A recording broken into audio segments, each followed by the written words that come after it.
Yeah. Hey, we're live. Right. Hello, everybody, and welcome to the Reseller Six Pack. Is that someone's phone? I just heard someone's phone. I think there was notification. I think that was mine. I got the notification that you just went live. Oh, yeah. Right. Yeah, so welcome, everybody. This is the Reseller Six Pack. It's a chat that Lonnie started, I guess, what is it, a month or so back now? Yeah, something like that. Which one is this, Nick? Is it number 5? Is that right? I think that sounds about right. Yeah. And it's a chat. I'm the only Brit, and it's the first time it's been this side of the pond, so I'm excited for that. And then we have a bunch of other resellers who we'll go through in a minute and introduce. It's been traveling around everybody's channels, and it's my honor to host it this week. So we have a lot of people saying hi in the chat already, which is fantastic. We will attempt to keep an eye on the chat and answer questions, but we do have a bit of a theme that we're going to touch on. But before that, if you've not seen one of these before, it's basically a bunch of resellers having a drink and having a chat. It's as simple as that. So what I'm going to do, for those of you that are perhaps subscribers of mine but don't know who these other guys are, I'm going to go down the list so you can do a quick introduction. Let us know what your YouTube channel is and what you're drinking. So if we start with John, do you want to say hi and introduce yourself, mate? Yeah. Hey, everybody. My name's John. I'm the Cincinnati Picker. That is my channel. And tonight I'm drinking Corona Light. I wanted to get something a little bit fancier. I just didn't have time to go to the grocery. Cool. And we've got Dwayne there from Mothership Products. Do you want to say hi? My name is Dwayne Hale. I'm from Mothership Products. I decided to go British this weekend, so I'm drinking Samuel Smith's. I got 4 or 5 of those. I got some honey mead. You know, I like to change it up a bit. So Nice. so welcome. Very, very cool. And then we've got Jory, who is actually Canadian. I keep forgetting you're not all Americans. I must remember you're from Canada. We're all North Americans.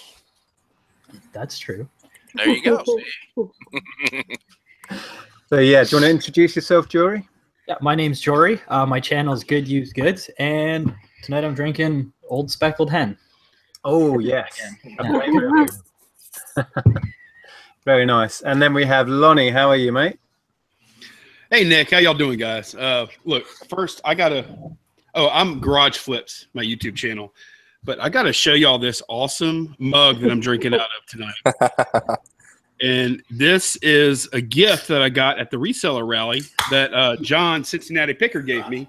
And I think Tonya can attest to this. I was nearly brought to tears when he gave it to me.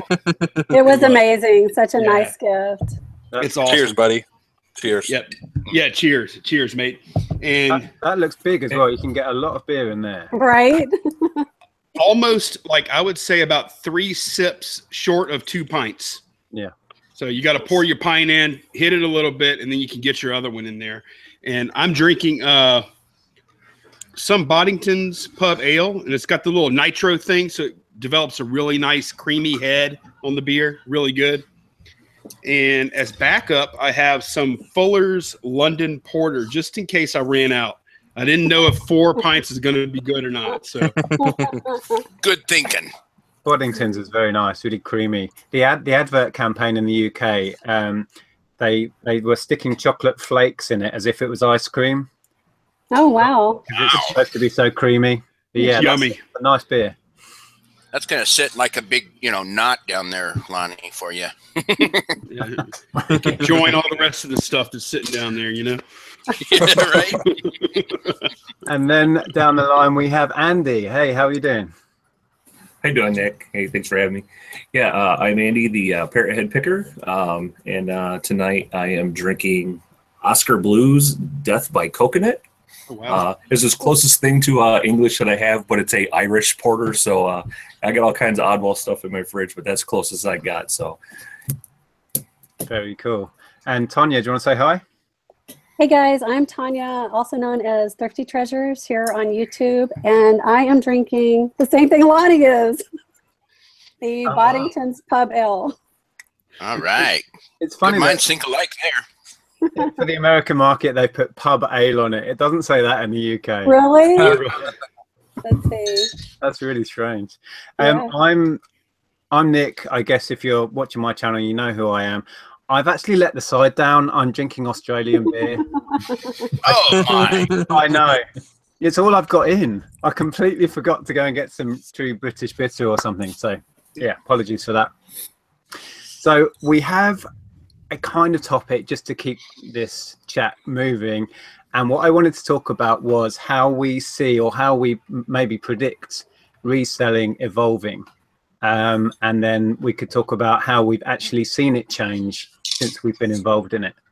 And I'm interested to know your opinions on how you think social media is going to be a part of that change, if at all. So who wants to jump in? Has anyone had any thoughts about that? Yeah, so I've been giving this a lot of thought this week, actually.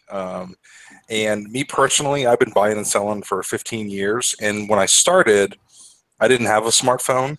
You know, that knowledge wasn't really available. And now that I've got it, I mean, it's great. Don't get me wrong, because I can figure out what something's worth at the touch of a button. But the person selling it can too.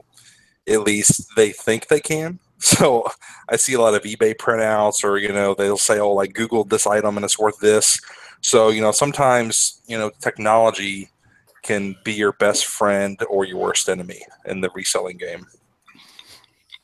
Yeah, the same technology it's accessible to everyone. I know exactly what you're saying. In fact, I was out today, and the amount of times people quoted me eBay prices, it was just starting to really piss me off. It's like, and people suggesting, oh, you can buy it off me for this, and you can sell it on eBay for twice as much. And I'm thinking, well, why don't you do that then? Right? Yeah. Yeah, one of the garage sales I was at actually this weekend, everything in their entire garage sale, which they didn't take the step where they put the printouts on everything, where occasionally you go to that sale, you know, the people got the printout on everything, but they were just like, all our stuff is half of eBay prices. So they took and looked up every single item, and it was all non-negotiable. It was crazy. I was like, are you serious? I mean, even trying to like lot stuff together, you know, because I found a few things and I was like, well, how about if I group some stuff, you know, what kind of deal? She goes, well, we're giving you a deal. It's half of eBay. Oh my gosh. And I sat there, I was like, I didn't even know what to say. I was just like, okay, thank you. Well, you know what I mean? Right. Was that solds or active listings? See, Right. That's the thing is, you know, I did ask her on the one thing, and I think, yeah, she was looking at like active listings, because she was saying, she goes, well, you know, it's like with the shipping, she was throwing that in there. So she goes, I'm saving you the shipping. And I'm like, okay, so well, that's fine, you know. So yeah, I just left and, you know, wished them a good day and good luck with their sales. But yeah, it was crazy. Yeah, we're seeing a lot in the UK in charity shops where they're quoting eBay prices, but I swear they don't know how to search completed. So they're just looking on eBay, finding somebody who's trying to sell it for X amount and quoting that as the eBay going rate. Yeah. And sometimes it's so overinflated and ridiculous, it's laughable. But Yeah. we're seeing that all the time now. Most people who are just having a basic sale like that, they don't understand the difference between active listings and completed listings. And honestly, I've tried to show people the difference when they have those eBay prices or those eBay printouts, and it's a waste of time. At least in my opinion, it's been a waste of time. Yeah. I think a lot of people don't know how to go in and actually check to the solds and completed, because you have to actually go in and hit the advanced features tab on there. So most people just pull up eBay, they search, and that's what comes up. You know, I mean, it's the people like us and, you know, the ones we try to educate. We're the ones that know how to take and go in there and actually find that, you know, where the solds are and this and that. And like at my local Goodwill, I've actually showed them guys how to do that, because they kept putting anything in their little display case or whatever. They would always put the printouts, and I finally told them one day, I said, listen, I said, I don't mind that you're doing that, but I said, if you're going to do it, go to the solds and look there for your prices. Put those on there, because I go, that shows what it's sold for. Because I go, it'd be the same thing as I could go ask $1 million for my old truck out there, but I go, you know, it's only worth $2,500. You know what I mean? When I go to sell it, I'm not going to get $1 million out of it. You know what I mean? I can ask whatever I want, but it doesn't mean that's what that truck's going to sell for. Right. Yeah. Well, and another thing, you know, is they kind of go ahead. no, I was going to say the same thing is if you put it up for $1 million, that means somebody else looks and they're going to put it up for $1 million, and so. So people, you know, just that don't look at the solds, you know, they can inflate the entire market not knowing that they're doing it. Right, right, and that's why you have stuff like, you know, like with the Kelly Blue Book and all that, to where you can look at all that old stuff. But like with eBay, I don't think a lot of people know how to get to that spot, you know, to actually look for that. Yeah. Well, it's kind of dumb too, though, when you think about it. If they're using eBay prices, in that at a yard sale, they're going to have like what, 100, you know, a couple hundred eyeballs look at this stuff. Right. And then you're comparing the price you're going to get in that market versus the price you're going to get in a market that has hundreds of millions of people. Right. And that's just, that's dumb. It doesn't work like that, you know? Yeah. And that's the argument I have with people when I go to a car boot sale, which for you guys is basically a bunch of people selling their stuff in a field, you know, out the back of their car, and they quote an eBay price.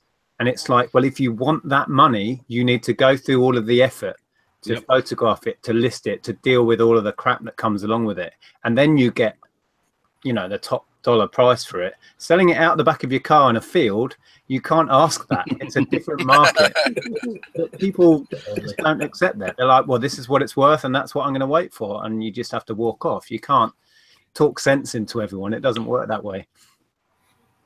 You know, and something else I've been seeing too a lot now is, I've probably been at 3 sales now this year already, where I'm seeing Amazon printouts on stuff, you know, which is a completely, you know, I mean, and I guess that's probably more of a fair market, you know, I mean, price than where, you know, like how people ask on, you know, what eBay is, you know, because you're not going to solds, because Amazon's pretty much a set, you know, price, unless you go in and see what all the individual sellers, you know, or the people that are doing merchant fulfilled or something like that, what they're doing. But, you know, yeah, I've actually seen Amazon printouts on stuff, you know, now, which is getting kind of crazy. Yeah, I have a couple of times, not as much though. Jory, what's your take on how things are evolving and technology? Do you see that changing the marketplace? Well, one of the things, excuse me, I like to use social media for too, and it's kind of helped, is I like to I watch for trends, especially in toys and things like that for some of the younger kids, because I see all the moms talking about it in Facebook groups, or all the kids talking about it on the Facebook groups. So it gives me a little bit of an edge if I'm going to Walmart to look for something for retail arbitrage. Like fidget spinners, I was watching all my little nephews, nieces, everyone talking about fidget spinners before it really even kicked into gear, and now everyone knows about it. And you know, the opposite of, everyone's pricing things eBay prices, but I've never been able to look at this much stuff for sourcing before, with all the reselling groups, the buy and sell Facebook groups, Kijiji, Craigslist, Let Go, OfferUp. Like back in the day, I had garage sales and thrift stores. I had to drive to all of them, and it was way more of a grind. Yeah, not everyone knew their prices, but now, I mean, while I'm at a garage sale, I'm also looking at 10 ads on my phone. So yeah, from a sourcing aspect, it's helped a lot. Yeah, definitely. Yeah, because there's so many different apps and sites, like you say, so that the options for sourcing, I'm finding it's almost too much. You're just like headless chicken looking everywhere. And I have to limit myself to where I try and source, because you could source endlessly. And well, I do, as you can see around me, but yeah, there's almost too many options, I guess, is what I'm saying. We're spoiled, really. So, Tonya, where are you at with how it's evolving and technology? Yeah, well, I agree with you 100%. I think there's just so many options. For example, Instagram. I know a lot of people have been selling stuff on Instagram. So there's that, and Poshmark. It seems like the younger generation really seems to be into the Poshmark and the Instagram more so than like the Facebook groups and things like that. What do y'all think? Well, Facebook's an interesting one. I wanted to ask a specific question about Facebook, because they're the ones that, you know, they've got their hooks into all of us. We're all on Facebook. We all use it. So you think they are poised, if they do it right, to really take a dent out of eBay? Or do you think they're not? Do you think people aren't going to go there to sell their stuff? How big a threat do you think they are to eBay? You're asking me? Anybody, jump in. Right now, I don't think eBay has any threats, really. I mean, I think that they have such a big following of people who participate. I don't think that they're in any danger of being knocked out. But with Facebook at the moment anyway, it's effectively free to do, and it's very simple and very easy. Right, and it's fee-free, right? Exactly. Yeah. Yeah, that's true.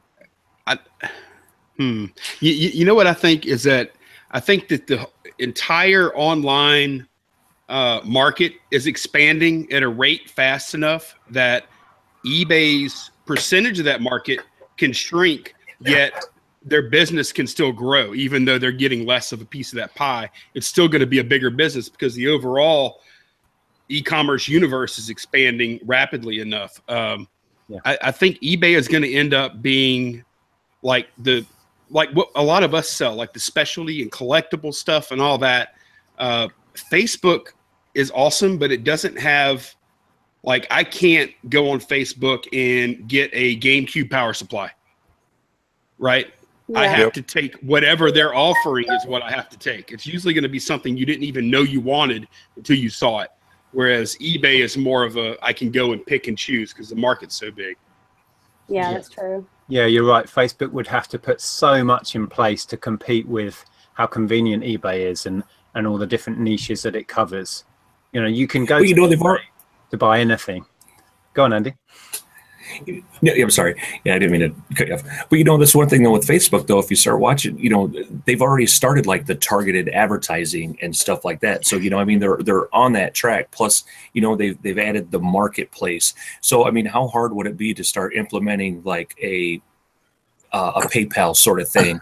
Or whatever, to where then you could set up a shop. I mean, they have all your when you sign up, you put in all your information. I mean, I see so many people that have all their information's right there available online. I mean, I'm not one of those people because I don't want my phone number out there and my street address and all that. But I mean, it's a lot of accounts have all that information already. So with a couple more clicks or steps to verify all your stuff, I mean, adding a PayPal or whatever, and then you could start.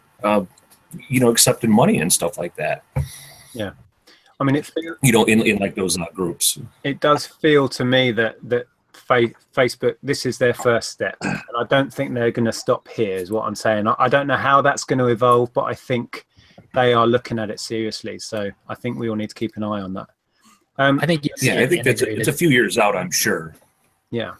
Yeah, but at the same time, I think that people are lazy, and we're like, a lot of us are old school, and we're not willing to change our ways. So I feel like the people who have their claws in eBay right now, are going to be more likely to stay there. I mean, where else are you going to get, what do they say, like that much real estate? That many people looking at your items? Yep. I think you're right, Tonya. Right.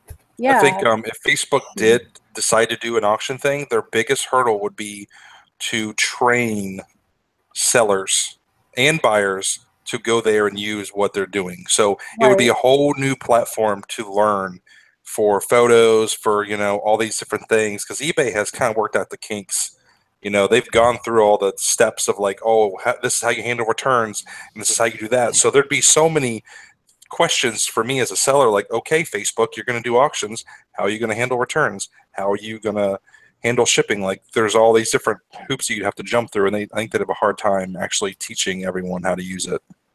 Yeah, Facebook feels like a bit of a Wild West at the minute. It's just anybody selling any old crap on there with no rules and regulations.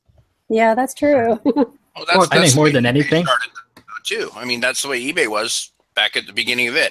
But the thing I think eBay has over all the other platforms it's been around for a while, and like you guys were saying, it's worked out some of those kinks. All these new platforms are going to have to do that learning curve, and they can look at eBay, but they're going to still have to take their lumps and figure out, how to get like that. Whereas eBay has that, legacy already. And I think that's what, like you were saying, is it back in the day, eBay was the same way. I mean, they didn't really have a whole lot of rules, and it was crazy, and everybody was making lots of money. And then they choked it down to be more regulated.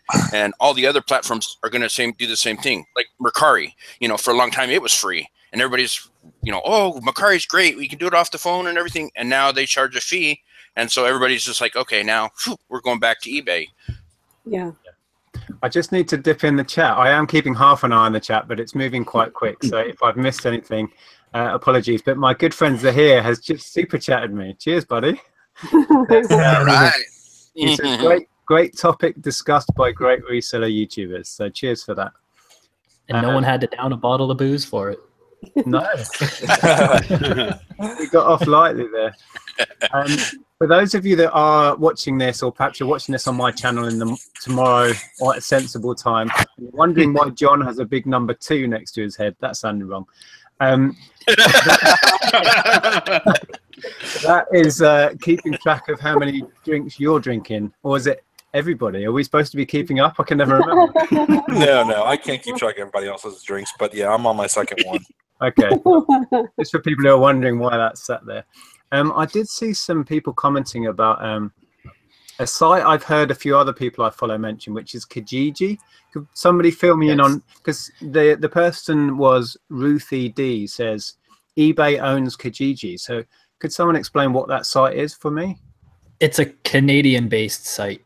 It's just like Craigslist, but it's Canadian. It started out free too, and then as soon as eBay bought it, now you can pay to promote listings, pay to be at the top of the listings, highlight your listings. But it's the same thing as Craigslist. Actually, it's laid out a lot nicer than Craigslist is, but it has everything: cars, just buy and sell for furniture, electronics, all of it. Okay. Nick, I wanted to like interpose here real quick. Whenever you first presented this topic of social media, selling on social media, I was more thinking a lot at it from the lines of, these big corporations come in and they're even buying up like a lot of used product now. Like I saw you posting about Magpie, also known as Declutter here in the States. But, they're in like Amazon is moving into buying old video game systems and all kind of other collectibles. So one thing that I thought about when you brought this topic up was all the people that are selling like on Instagram and Facebook.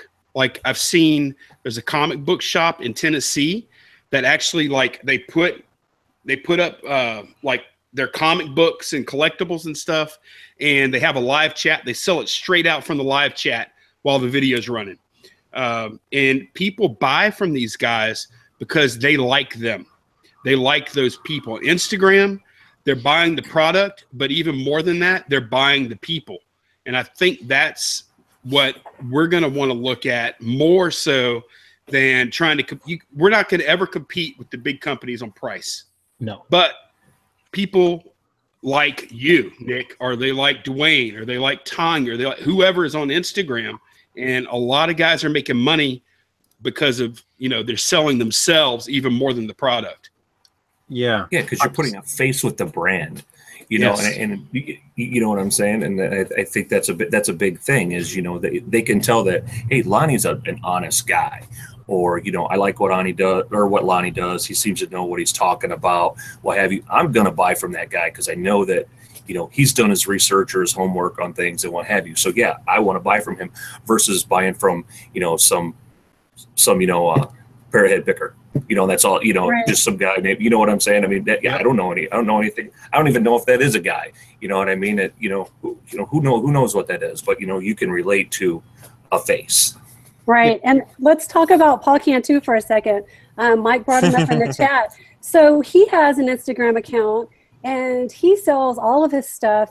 He directs people to another website called Big Cartel, and he sells all of his stuff there. And I'm not even kidding y'all. Within minutes of him posting those items, he might post 20 items at a time. They sell out like that. I mean, people don't even care what they're buying. They probably just want to buy something from him, It's crazy. So your reputation says a lot, and you can definitely sell a lot that way, I believe. So how did he put himself out there? How did he get his little bit of niche fame or whatever? Was it YouTube? Right, YouTube, definitely. Okay, but was he putting himself out there as a reseller or just as a collector or what? Because it feels like a strange thing to say, I'm a reseller. Right. Look, I bought this for £1 today. Who wants it for 20? He calls himself the thrift god.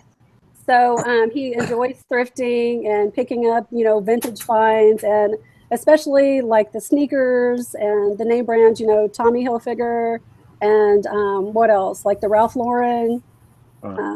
So, yeah. The thing is, I've never really pushed my channel as a way to promote my listings. It's always been about just talking about what I do. But it does work. Just today on my chat earlier, I mentioned I picked up this guy. And somebody instantly said, I want that. And they haven't privately messaged me yet, but I've had quite a number of sales this way. And just tonight, this guy's been popping up in our chats, and we've not managed to list it yet. He's a little, what's he called, bag puss thing. And a regular viewer of ours, who I expect will be watching this tomorrow, Lisa, messaged me and bought it. We paid back the invoice there, and she bought it. So it does work, and people like the thought of buying off Nick, the guy that I watch, and the guy that, you know, they know about us. They know my wife and my dog's name, and it's just a friendly thing. So that certainly works, but I've never actively pushed that side of it. Yeah. So they're making that connection with you, and now they've got like added sentimental value to that piece. Yeah, I believe so. And Lisa, if you are watching this, he'll be on his way to you tomorrow. Today, by the time you're watching this. Well, we got to get. I'm sorry. Go ahead, Tonya. Well, I was just going to say, and I've definitely sold things like from people watching my videos on YouTube, like my haul videos. I've sold things that way as well. So it's definitely another market to move things for sure. Yeah. Well, I want to segue right into Dwayne, if you don't mind, because this man ran an auction live on YouTube last night. I don't know if you knew that or not, Nick. And he sold a chicken timer. Or no, he didn't sell it. His co-host sold it. It's a chicken timer. I looked it up on eBay. You can buy this chicken timer for like $4.50 shipped. I'm talking shipped. They sold this chicken timer for $15 plus shipping on top on their little YouTube thing, and it was because of the people. Tell us about it, Dwayne. I hate to hijack it, Nick, but I wanted to cover that for sure. No, absolutely, go for it. No, and it was a lot of fun, and I think you're right. I think that there's more intrinsic value than just what it is when you're bidding, and especially in auctions. I mean, you can get, bidding, and I'm not going to get outbid by this. And then you start realizing, oh my God, I'm paying, 3 times what I would normally pay, but you're in the moment, you're in that bidding thing. I honestly can't remember who won that, but that honestly wasn't even one of the things that was on auction.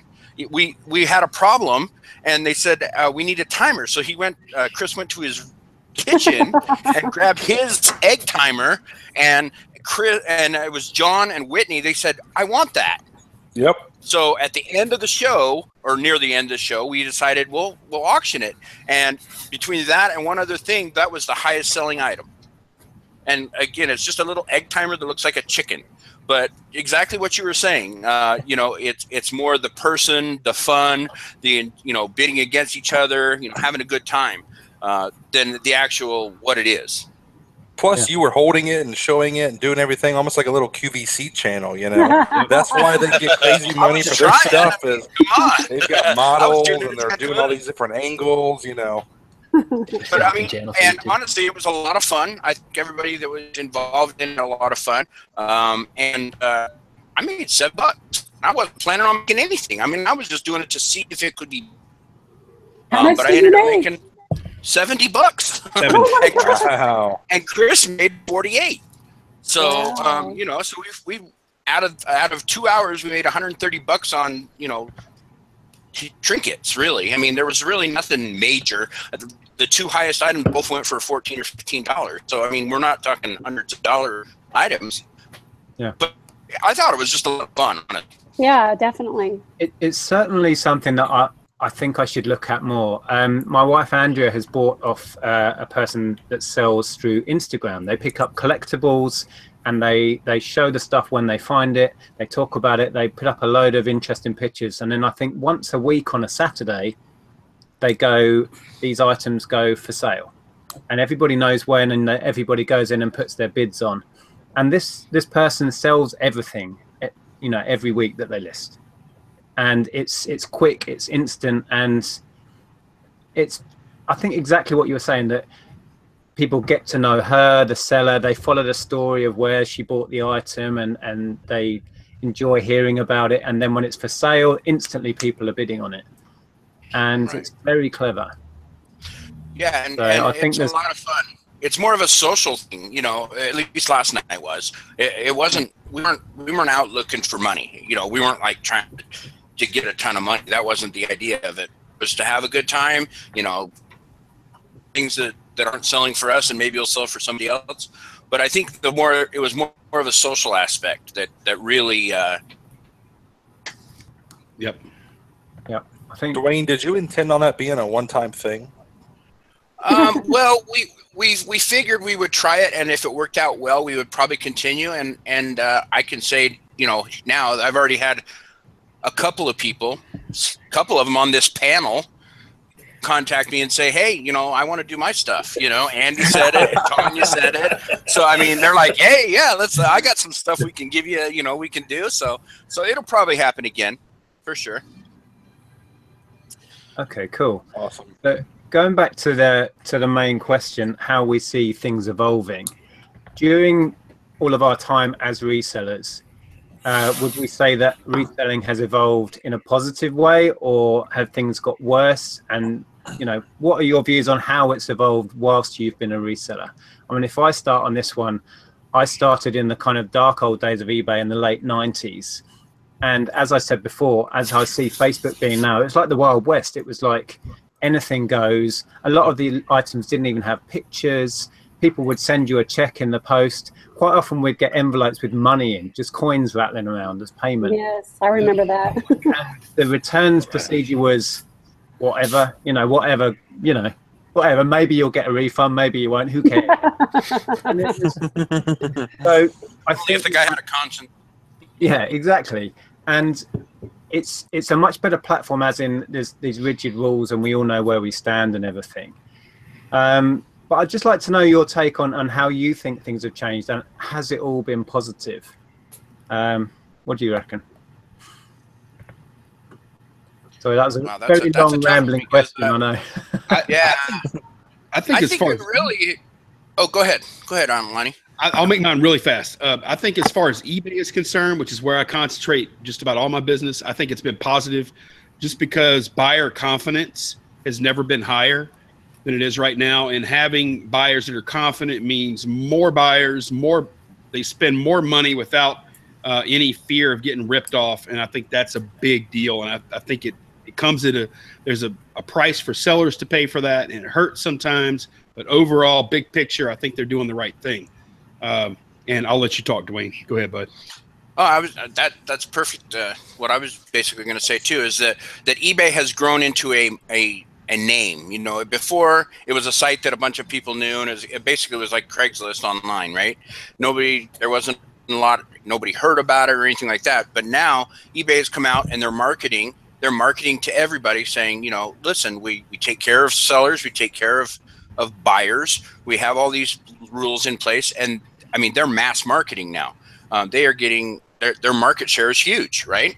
And in that way, just like Lonnie said, the buyers are feeling much more comfortable, sending money to somebody they don't know, really, based off of a picture. I mean, really, that's what we're doing, right? Yeah. You can only guess that you're hoping that what they say is right, but eBay protects those buyers, and they've gotten rid of a lot of the less than savory sellers, so that they can always make their business model work better. But in the same sense, like Lonnie said, is us as sellers, we have to pay for that somehow, whether it's higher fees or something like that. But it's part of doing business. I mean, where else can you get that kind of marketing for such a small amount? I mean, really.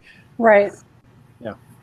I mean, just to put it in context, I pick up some stuff off Facebook. I'm starting to get into that more, and you really realize how protected you are on eBay when you buy off Facebook, because you turn up and that you've got no comeback whatsoever. The item isn't really as they described it, and but you realize as you walk away, I'm stuck with this crap now. Right. With eBay, the stuff is there to protect us as sellers and as buyers, and they've worked on that over the years that they've been going, and you really do notice that when you start buying on other platforms. So yeah, my big one is like electronics. When you're doing electronics, from just some Joe down the street, you have no idea on that. Or at least with eBay and stuff, if it doesn't work, you can at least send it back. And that's a huge one. God, you guys are making me feel old, man. I mean, I've been on eBay since '97. You're talking about all the old stuff on how so much has changed. It has, though. I mean, and I think everything on there has changed for the better. I mean, even just with something just simple as being able to add a store. Before there was never stores, where you could add sales or, do vacations and stuff like that. So, yeah, I mean, I think it's great. And God, I can't see it getting worse by any means. It could only go up, I think. Well, and back in the day where people were accepting, you had to, USPS money orders and checks in the mail and waiting for that to come through to make sure before you send it. I mean, it's even the advent of PayPal and a way for everybody to pay. That's huge because who wanted to take checks forever and waiting on postal money orders, waiting for them to come snail mail, 3 or 4 days, and then you see it, you go to the thing, you cash it, and then you mail. I mean, now people are getting instant gratification. They can pay hopefully right away, and it'll ship out in the next day or two, whereas before they didn't have that. Exactly. I'm sorry, like what Nick was saying, I mean, it's just the whole advent of getting cash in the mail. I cannot believe the amount of people that used to send me cash. Right. I mean, it's one thing to get a check and it's like, okay, is this thing going to bounce? And it was always the turnaround time for anything was almost 2 weeks. By the time they would send you a check, by the time you would go to the bank, cash a check, wait the 3 days, then you would mail everything off. It was almost a 2 week turnaround. Now, a lot of times, depending on your location, with priority shipping, you've got something sometimes in 2 days, I mean, just from start to finish. So, I mean, that's huge. Selling on eBay was so much more chilled out. It was really kind of hippie-ish, wasn't it? It's like, I've got some stuff. Who wants it? Whatever. Yeah, send me some money. Send me some money, whatever. And yeah, it was great. But in many ways, it wasn't great as well because we weren't protected and the buyers weren't protected. So I'm much happier as it is now, but I do have fond memories of it being also because it was niche and it wasn't in the mainstream and not everybody knew what it was all about. It felt kind of like it was my little world, and I loved that. Now everybody knows eBay. They're advertising on every TV channel, every radio channel. And I just quickly want to say I got another super chat from Brilly asking me to explain VAT rules. I'm not sure this is the chat for that, really. I'll have to look into that and see if I do another video about how VAT is going to affect us. But we are.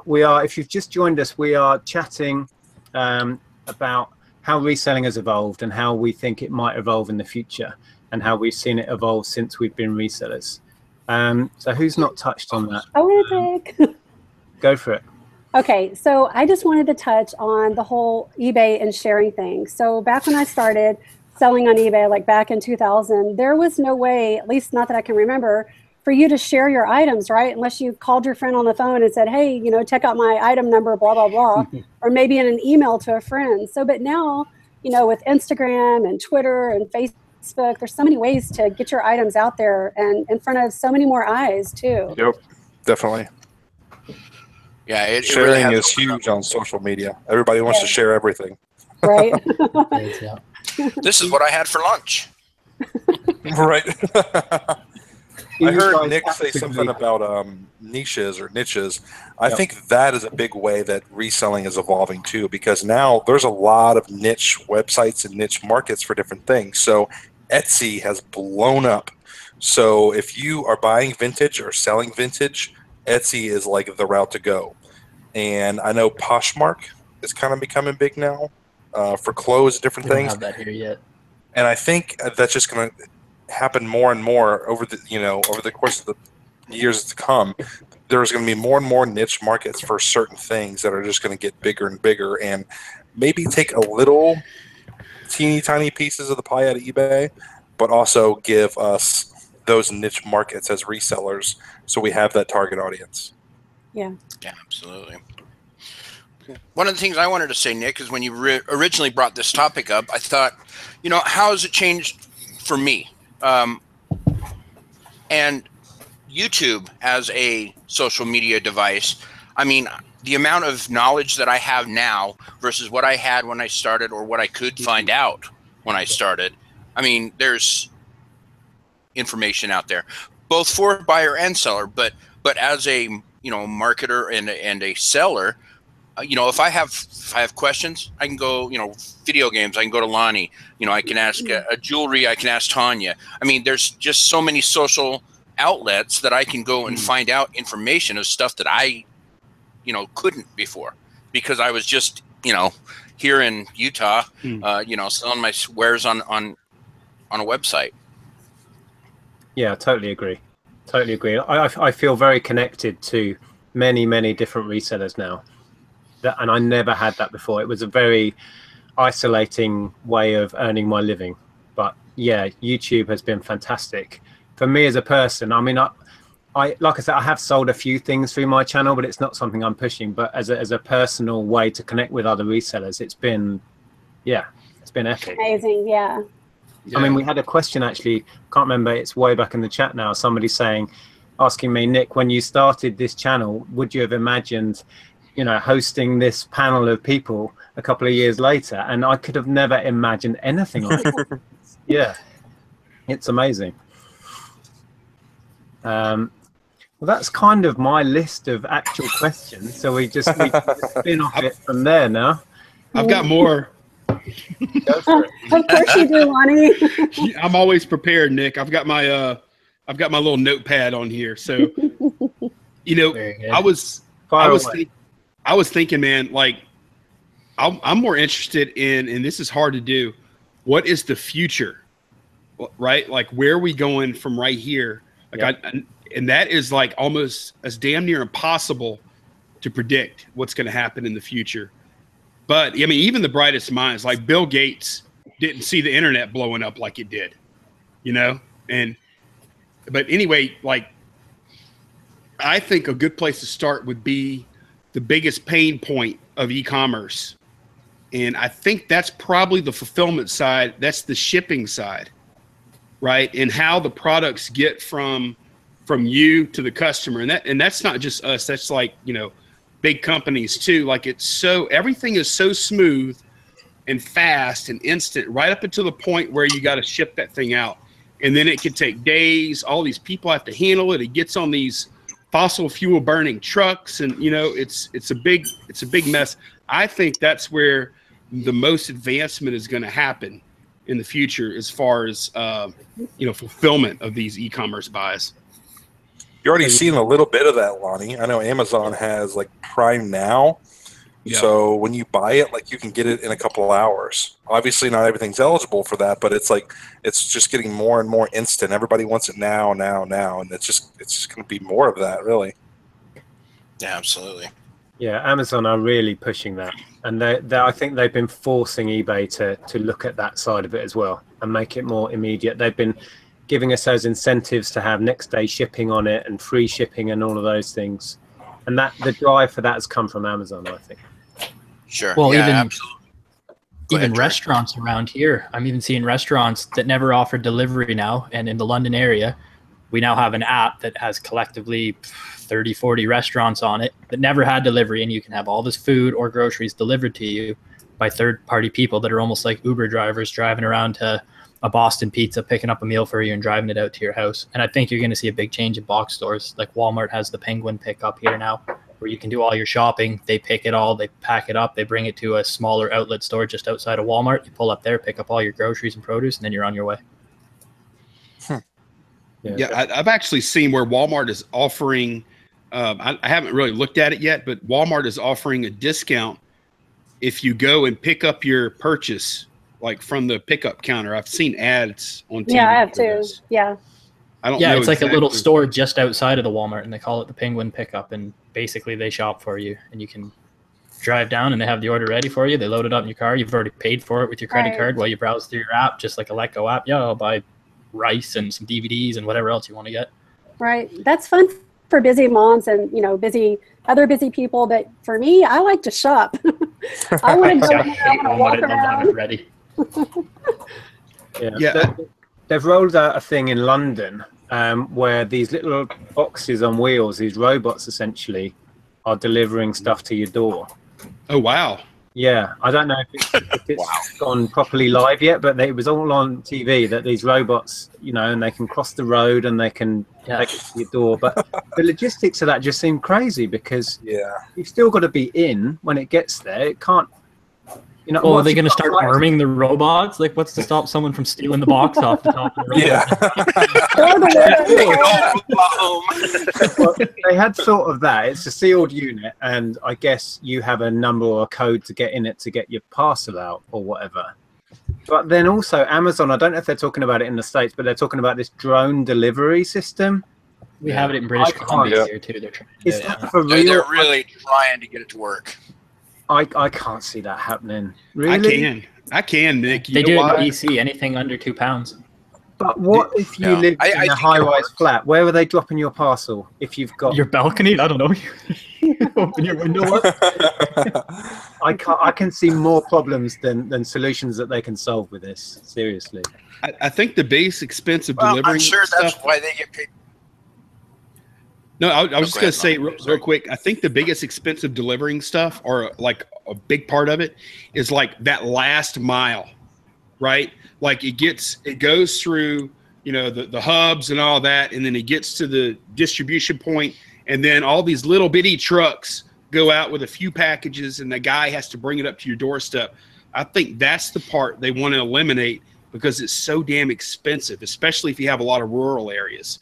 And I would think that, like, in the case of a high rise, you could put like pickup boxes downstairs, you know, something like that but I can definitely see drones, robots, maybe some kind of tubes that you have going straight to your house or something like that. I was going to say, somebody's got a locked drop box now. Yeah, like the old banks, right? With the big. Yeah. Like how Blockbuster, you used to be able to drop your movie in through the side of the wall. Right. You just need those now. Yeah, little sealed milk doors. If you got the old milk doors on your house, you still It's just going to be crazy. I just can't picture these thousands of little drones zooming around with Amazon. You imagine at Christmas, it would just be chaos in the sky. Amazon is testing those self-driving trucks now, I can too. imagine a bunch of frustrated duck hunters or something like that out there just picking them things off. Target practice. That's exactly right. They'll shoot them out in the fields over here, too. Right. Oh, yeah. Yeah. So I don't know. That's something I'm going to watch with interest. How they, and I think you are right, Lonnie. I mean, the distribution side of it is something that they can hone, and they are trying to. But I don't know. I think they're taking a step too far with the drone thing. But maybe I'm wrong. We'll wait and see. Well, I think they're Then moving again, towards. if you think about what we're doing right now, if you think back 5 years, you would have said the same thing about some of the things that are happening now. It's like, oh my God, there's no way we would be paying for things on a debit card over millions of miles or whatever, 15 years ago. So back then you would think there's no way, but I mean, it's come to fruition. They've figured it out how to do it. Yeah, I think the only reason they're even considering drones is because there's no infrastructure in place, and the type of infrastructure it would take to actually deliver all these products to all these houses all over the world is just so friggin' expensive. I think the drone thing is kind of a stopgap measure until something else is in place. But I think something else is coming. I really do. Yeah, I don't know. You're always going to have that issue where you've got millions of people spread around the country or the world, and you've got all your products here. You've got to get them from A to B, and yeah, it's always going to be a head scratcher. Yeah. Yeah. I think we should just create replicators like Star Trek, and we'll be done. We'll all be out of business, but we'll be happy.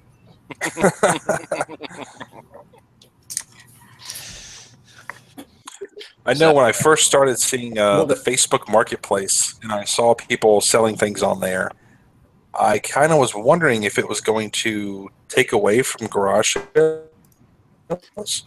Yep. Yeah, I have a ton of, but I worried a little bit, thinking, well, if everybody's going to start selling a lot more on Facebook and getting rid of all their good stuff on Facebook, will there be less garage sales? But I really haven't noticed any less garage sales. And obviously, Craigslist has been around for a while too, so people had that avenue. But that's, the whole social media aspect of selling things kind of worries me a little bit. I don't think the amount of stuff will ever change because we're just such a wasteful culture, and there's just so much crap that you still, even on Facebook groups, you get those people that are overwhelmed and just house clear out, estate clear out, need this gone. Right. My And they're 27-year-old kid hasn't been back for 6 years. Come get this box of stuff. And they're old school. People are lazy. They don't want to change. It's just like the books. You know, everybody worried whenever Kindle came out and you could read all these books electronically. Well, book sales are still going strong. I mean, people will always want to hold, you know, a book in their hand and read it. So, Ooh, I don't agree with that one. You don't? No. My wife prefers a book. You're right, Tony. My wife prefers a book too. Yeah, there are lots of old-fashioned people who do. Yeah. It'll become a thing. We'll have a little group of collectors, of book collectors. Yeah.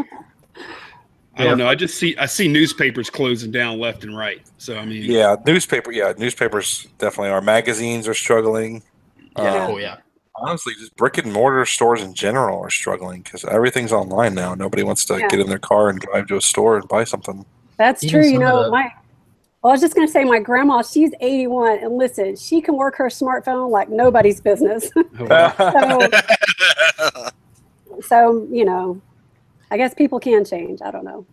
It's interesting because on my Tuesday chat, we were talking about something that had come up on one of the Facebook groups about people, the very topic that John just mentioned about, are people putting their stuff on Facebook now instead of taking it to a car boot sale or a garage sale in your case? And I think it is having an effect. I think people are they're holding back their valuable stuff or their bulky stuff, and they're putting it on Facebook, or they're putting it on the equivalent over here called Gumtree, which is the equivalent of your sort of Craigslist stuff. And I think perhaps the less valuable stuff is still being taken to a field and sold off cheap, but people are holding back their good stuff and putting it on Facebook. Maybe that's something that's subtly changing. Have you seen that at all? I agree with you, Nick. I think a lot of the higher end stuff is moving away from garage sales in some cases, but the good news is, the bad news is you're going to have less ROI on those items. The good news is that market is actually expanding, so there's more of those items available in the first place. So you're going to, as long as you're willing to take a little hit on your ROI to source on Craigslist, Let Go, Facebook, etc., you can get a lot more inventory in those places, and you know there's more product out there to get, I think. Sorry, Joe. No, you're fine. That's a good point. And Nick, I think you're right. You know, I've asked people before, because I always ask if they've got video games, you know, if they've got sports memorabilia, this or that. And several times they'll say, oh, I did have that, but I put it on Craigslist. I'm like, okay, well, you know, there goes that. Yeah. I mean, just in general, the fact that, as Lonnie was saying earlier, that the market for internet buying and selling is growing exponentially year on year. It's a positive, and it's perhaps a negative when you think of it with eBay, because it's attracting more buyers, but it's also attracting more sellers, so that's diluting it a bit. And are there as many buyers coming in as sellers? I don't know. It's a positive and a negative at the same time. And I discussed in one of my recent chats about eBay advertising everywhere for the casual sellers to sell their stuff on there, and they have no customer service. I received this microphone in a poly bag like this. Well, you know what a poly bag looks like. And it was in a cardboard box, but the box was just crushed all around it, you know. And that level of service is just, we as business sellers, we know the rules and regulations that we have to abide by on eBay to keep our status. And all of these newbie sellers that are flocking to eBay and, you know, snapping a picture on their phone and flogging their crap, they don't abide by the same level of customer service, and that is dragging eBay's reputation down, in my opinion. So yeah, that's definitely what separates Amazon from eBay. Is when you order something from Amazon, you know it's going to come in a nice cardboard box with Amazon tape. It's sort of like McDonald's. No matter what McDonald's you go to, you know they're going to have a Big Mac and they're going to have fries, and you know, and for the most part they're going to be pretty much the same. But you're right, with eBay, the shipping is completely random. You're going to have some that do really well and some that are just crap, and you're not going to get the same experience each time. Yeah, I mean, with Amazon you do have marketplace sellers, and I've had some appalling service from marketplace sellers. But yeah, if you get it direct from Amazon, you're right. You know exactly what you're getting. You're going to get it next day if you've got Prime. If you don't get it next day, and you know they'll give you money off your next Prime membership, and you know you're safe with all that stuff. So I just feel that I've been let down personally by other sellers on eBay recently, and we receive it and we think we go the extra mile to provide service. And then when you shop on eBay yourself, I'm almost always let down. That's how I feel. Yeah. Well, there's always going to be, those who try to, be a business and those who are just trying to get rid of crap. And the people that are trying to be a business do worry about customer service and worry about their reputation and everything like that. But, people that are trying to get rid of their crap, it's just, that's exactly right. Hey, I got rid of it. I don't care, know. Yeah, and we are held accountable as businesses, and we're almost held. Our accounts are like, if you screw up, you're going to lose your account. And to a business seller, that is serious. And a casual seller doesn't think beyond, I've got my money, I'm done with it now, I don't care, and then they move on with their lives. But to us, we have to protect that, rightfully so. But it's not a very level playing field. Right. Yeah, I'm super paranoid. I got to get those packages out ASAP. But that's a choice that we've taken. I mean, we've decided to make this, more than just a hobby, more than just, a casual thing. So we've taken on that responsibility to our customers. And, I would say that most everybody here is a good business person, and they take care of their customers. Yeah. I'm just having a look in the chat, see if we've got any. I can answer the Diesel Engine Freak's question. He's asking about shipping for Canada. Yeah, go for it. If you want cheaper shipping, well, obviously just print it through eBay, through the PayPal. But if you're not signed up, Canada Post has the small business solutions now. It links it to the PayPal, and depending on how much you ship, you save anywhere from 8% to 35%. I ship probably 2 to 3 things a day, and I get 22 and change % off every shipment. I used to do Pure Later. It cost me more at first, but as I shipped more through Pure Later, it got a lot cheaper. Just because of the quantity, and it got right around kind of Canada Post prices, except for bigger items. It was a lot cheaper, and still to this day, really, really big items are way cheaper through Pure Later than Canada Post. Nice. Hopefully that helps him.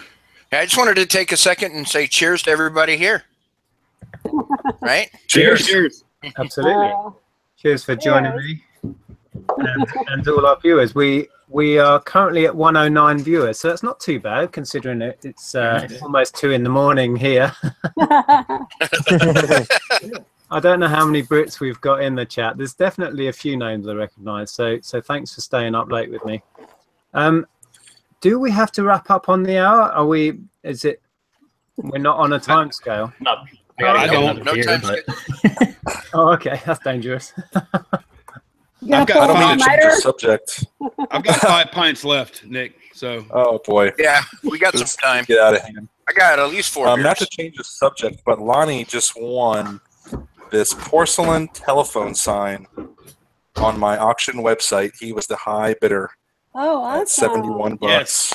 I'm so happy. What are you going to do? This was actually in one of my videos that I did like 2 weeks ago. I found it at a yard sale.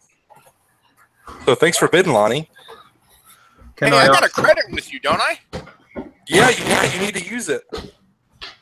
How to use it?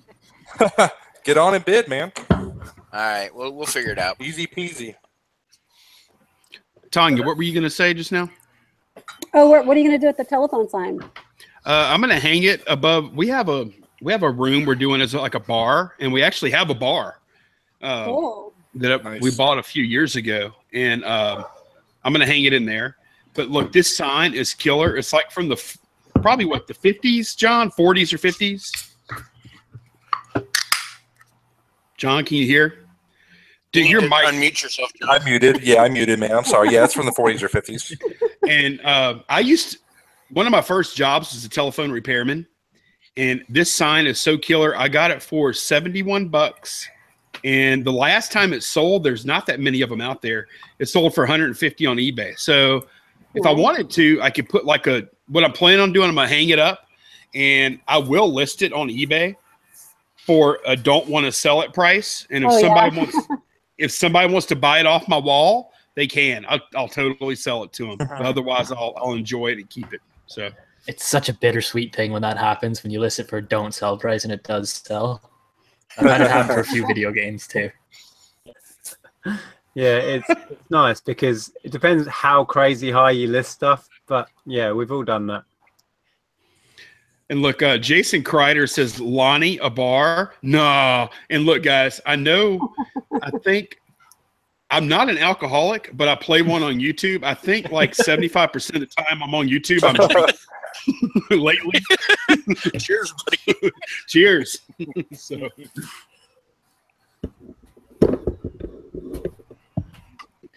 I just feel obligated to drink with the last name. Beer, yeah, you have to. Yeah. I was just looking in the chat that there are quite a few UK viewers staying up, so That's I awesome. really appreciate it. Yeah, a few people saying that they're in the UK. Joanne says I'm a UK insomniac. Yep, join the club. Yeah.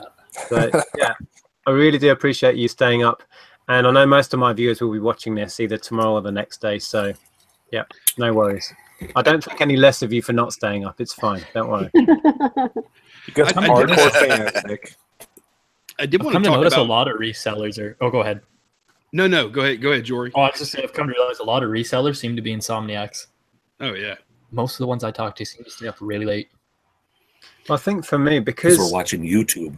yeah, and also when you're self-employed, you know, nobody likes to get up and start the day early. So my getting up time slips later. So then my going to bed time slips, and my time clock naturally shifts around all the time because I don't have anyone telling me when I have to start, and more importantly, when I have to stop.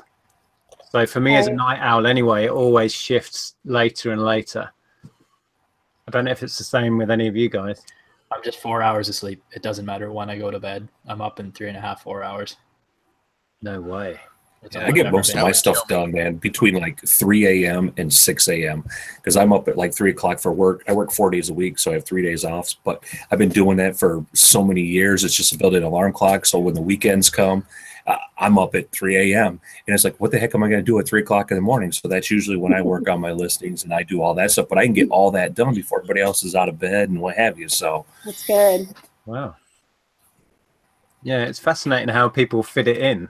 And that's one of the real beauties of reselling on eBay is that it honestly doesn't matter when you write that listing, does it? And you can do that anytime, almost anywhere. Now we have the mobile technology as well, and we can fit it in around. I know so many part-timers who do this, and they fit it in little time slots around their daily lives, and it works lunch so break well. and stuff. Yeah. Yeah, that's basically what I have to do. I have a typical, 40-hour week on a bad week, and 50 or 60 on a good week. And so sourcing and listing and everything is kind of mobile. It's fluid. It has to wherever I can fit it in. Yeah, absolutely. My job allows me to do it at work, so it's hard to leave a job that just lets you list all day. Right. We already know we're all jealous of you. Knock it off. I know the guy can list all day at work. He has like people Discounted come storage. in and sell him stuff. He's got storage. You ain't never leaving that job, right? buddy. No, I'll Right. never leave that. It's helped the reselling more than not having a job, which is kind of And odd. then he has your e-waste buddy that just drops all that stuff off at you. I mean, yeah, we're all jealous. He's Shut been up. on vacation for the last 2 weeks, though, so I haven't. Oh no, so you've actually had to go out and look for stuff? To work. Yeah. Oh no. That's terrible. No, to be fair, Sourcing out of Jory his actually couch. put in a lot of work to get that connection so that he doesn't have to Oh, go I out and know. look for stuff. Yeah, it took a while, and I welcome anyone to try getting into that many electronics.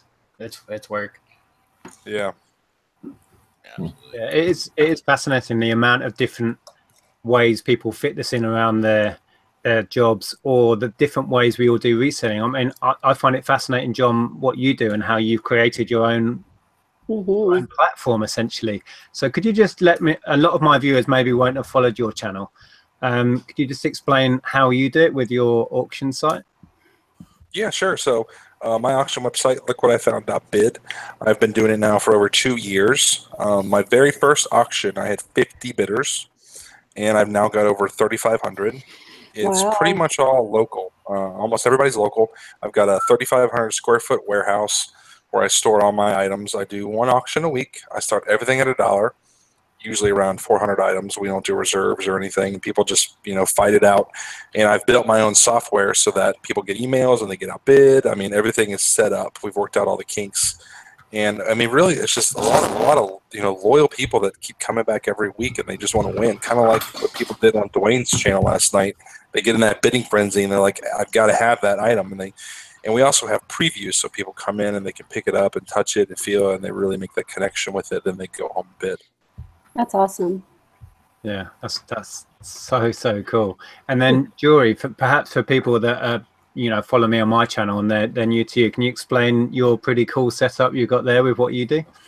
So I run a storage facility, and well, with that comes people with a whole bunch of junk they don't know what to do with. So kind of the inside track there.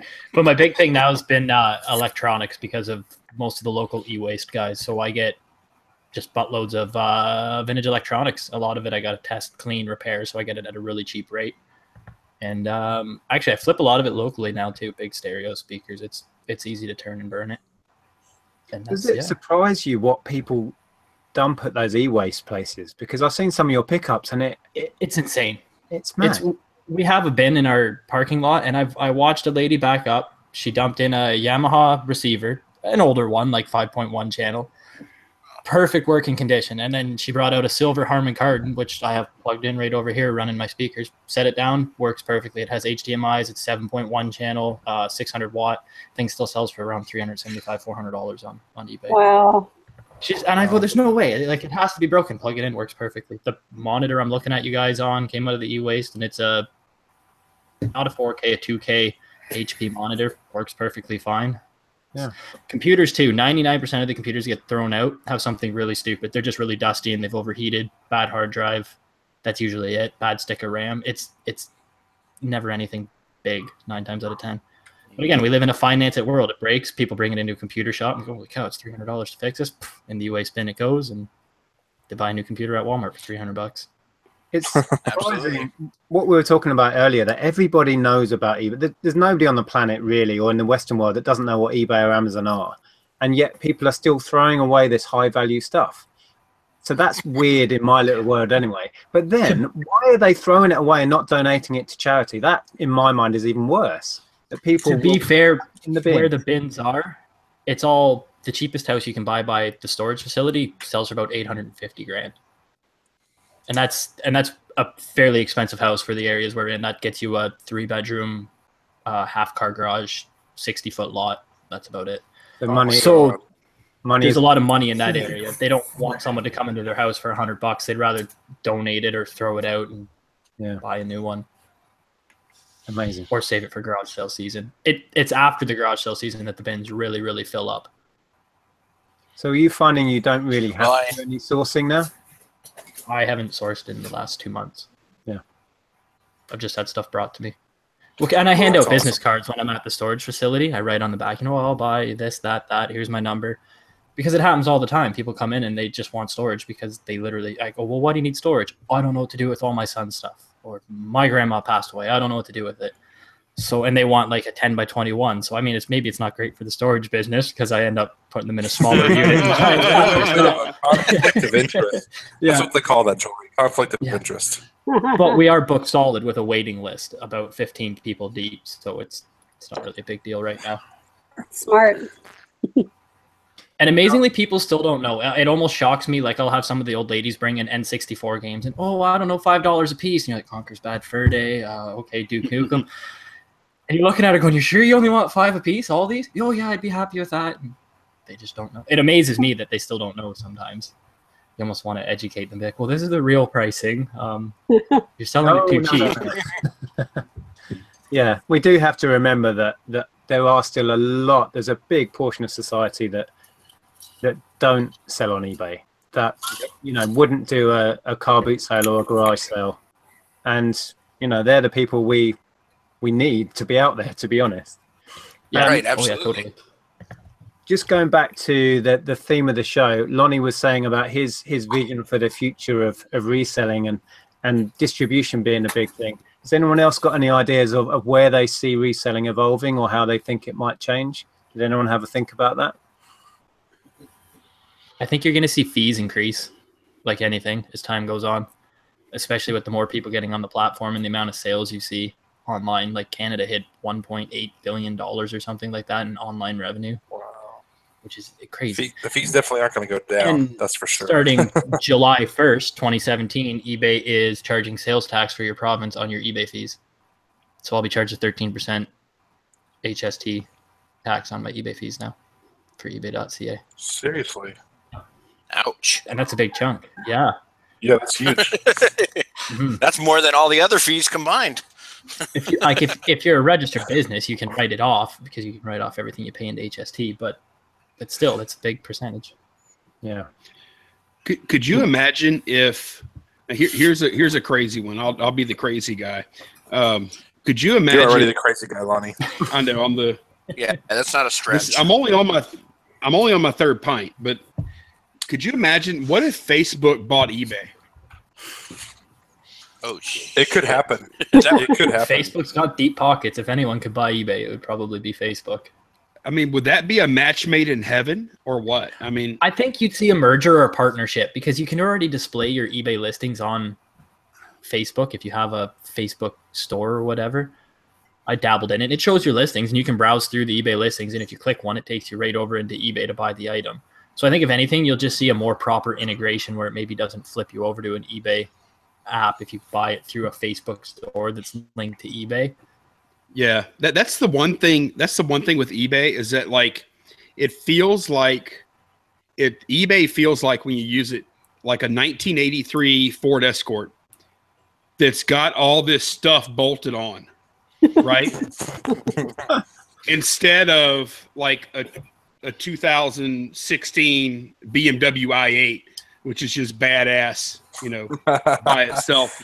So eBay has all this legacy stuff that it still reaches back to, but like, I mean, they don't even have a good video solution, right?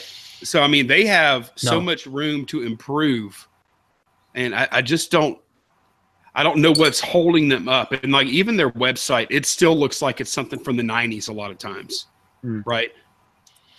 Talking about companies that have an awful lot of cash, that are cash heavy, there's Amazon. I mean, Amazon could be a huge player. You see what I mean? I can't personally see it happening, but it's not out of the realms of possibility that there would be a buyer merger there. I know they are rival firms, but who knows? Amazon's invested with Tesla too, and that space project trying to send people with Virgin. I know Amazon's invested in both of those. Wait, Amazon's with Tesla? You know who created Tesla? Elon Musk, I believe, was it not? Yeah, you know where he made his money? PayPal.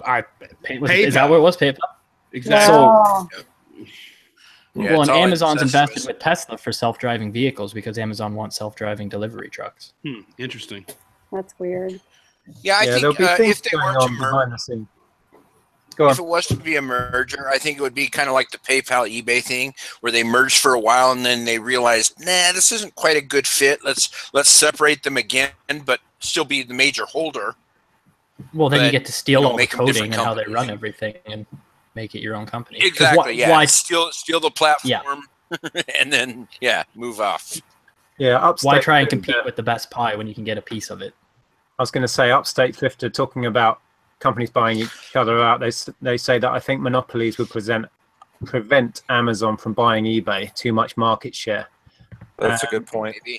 Yeah. Maybe. I know AT&T tried to buy T-Mobile maybe 5 years back, and it got nixed because they were going to have too much of a monopoly. Do you guys know Blockbuster was able to buy Netflix for around $1 million when they first came out? They had the chance to do it, and they didn't do it. They Oh my god! Talk about not forward. Well, Blockbuster is the perfect example of a company who just sat back and watched everyone else do it right. Yeah, and they sat there and they just went, "Oh crap! They're invincible." Yeah, and and they waited way too long. Yeah, they waited way too long and just sat and watched everybody pick at their market share and. Well, do y'all remember how Netflix first had they're an example of a business that pivoted and changed with the times? Because when Netflix first came out, shit, son of a who was that? It was me. Andy, what'd you sell, bud? It was me. Not exciting, but I'll pull it up. Yeah, nothing exciting for you. Oh my god! It was a $12. It was a $12 sale, but it was a key for a cranium caribou game. Really? For everyone on $12 Nick's, for a little plastic key. I'm all dreaming. of Nick's viewers, if you guys don't know how this works, The cranium caribou stuff, you can part everything on that game out for stupid money. cranium caribou. Cranium Wow. tanked for Amazon here in Canada. It's like a $4 game now. But yeah, the parts, I still end up selling all the parts in the card lots. Yeah, the actual, like, if you can get that game, if you can find that game out new sealed, it's over $100. Yeah, It's sealed ridiculous. But Jeez. the parts, because there's like 5 balls in there, the key, there's a little treasure chest, and then the treasure chest has a little gem in it. All that stuff, like if just the parts alone, if you have all of that, you can get around $40 for just the parts. Wow. And then there's cards in there as well. I don't even monkey with the cards. I always just, if I find that game, I always pick it up because I can sell the balls, the key, and the treasure chest. Usually there's a minimum of at least $30 in there in just parts. Always. There's some really cool Canadian variations of that cranium game for any Canadians watching that bring like $60, $70 used. No, Wow. I can go back in my Amazon and look at them. I couldn't tell you what they are, but yeah, there's a couple cool Canadian edition ones. I was just going to say, All of Nick's viewers, if you guys don't know the rule, with our show, when somebody sells something on eBay, you have to finish your beer.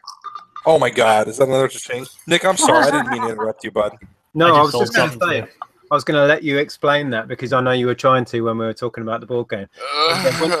When one of the panels sells something, we show the sale and then we finish our beer. So that's why we're all downing beer. Which I have to go get another one now.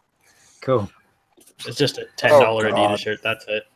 Oh, we got a drink for this garbage. If I have to put down this whole thing of rum and coke, I gotta I'm get gonna another. die. Oh no, wait, I don't have to drink this one. It was my sale. So I have to get 2 beers now and chug. Oh my God. What a rookie. Didn't bring enough beers to the game. Come on, John. Can we set a threshold of like $30 or something at least? We're drinking for nothing. You know, I mean, God. I don't think we've had over a $25 sale for it yet. Oh man. I'll tell you what, it would be so easy to sabotage this. Just have a whole load of auctions ending during this show and it would just be chaos. Bunch of 99-cent items. Talking about board games, I don't know if any of you guys were able to catch me earlier, but I found this today. Have you ever heard of that? Legend No. of Zagor? I'd never heard of it, but it's up to £100 game. That's awesome. Yeah, it's a bit like Hero Quest and Dungeons and Dragons, that sort of thing. But yeah, pleased with that one. I had some old pirate game that sold for 110. Broadside Pirates or something. Oh, It's right. like called Milton Bradley Masterclass or Milton Bradley Game Class or something. I don't think I've had It's an 80s that. pirate game. I had Buccaneer, the really, really early, like first edition one, and got I think £80 for that because it was the vintage one. I sell Nightmare a lot here too for around 40. You guys call it something different though in the UK. I think it's Graveyard or something like that. Great. It's an You old gotta 80s change game with a everything. VHS tape, and the guy I yells have at you one on of the those. VHS tape. Yeah. I Atmosphere. need to get it listed. Yeah, I think we call it Atmosphere. It's got a video in, but then they brought out DVD versions. Is that the one? No, this one's in a blue case. It's from the 80s. It has a VHS tape. It's a horror game. Is it a little small box? It's a pretty small box, right? It's a thin box and it's kind of long. It's thin. Yeah. I have to show you the one I have. It looks different, but it has a VHS. Yeah, I think it's the same thing. We call it Atmosphere. I don't have one here, but yeah. Okay. Has anyone else got any opinions on where reselling may go in the future, or any wild and wacky theories? I just chugged 3 beers, so I've got all kinds of wild and wacky theories. It's about to get nuts right now. You're right, Nick. It's called Atmosphere. Oh, that is the one. That's cool. Yeah, because I've had the original with a video is like about a 2 foot long box. It's Yeah. a big wide thing. Yeah. But over here, they then went on to produce 3 or 4 different versions with DVD in. Oh, they never did that here. Yeah. My wife likes that game. I might have to go buy a UK version now. Get the updated one. I was trying to think what I think of the future reselling. I think mobile technology is only going to improve. Because for eBay, certainly in the last few years, it's all about taking down the barriers to entry, which is something I talk about on my Tuesday show a lot with Zahir, about how much easier it is now to list. You know, when we all start, or when I started on eBay in the 90s, you had to be a pretty techie nerd to do it. You know what I mean? And just having a digital camera then was quite a big deal. Yeah. And now it's a case of we've all got this technology already, and now it's point it at the item, click, write a sentence or two, and you can have it listed.